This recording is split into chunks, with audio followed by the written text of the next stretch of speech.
ಕಾರಣನಯ್ಯ ನನ್ನ ಭವದ ಬಂಧನ ಬಿಡಿಸಲು ಗುರುವೇ ನೀನು ಕಾರಣನಯ್ಯ ನನ್ನ ಭವದ ಬಂಧನ ಬಿಡಿಸಲು ನನ್ನ ಭವದ ಬಂಧನ ಬಿಡಿಸಲು ಗುರುವೇ ನೀನು ಕಾರಣನಯ್ಯ ಗುರುವೇ ನೀನು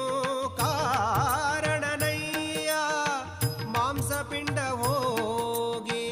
ಮಂತ್ರಪಿಂಡವಾಗಲು ಮಾಂಸಪಿಂಡ ಹೋಗಿ ಮಂತ್ರಪಿಂಡವಾಗಲು ಗುರುವೇ ನೀನು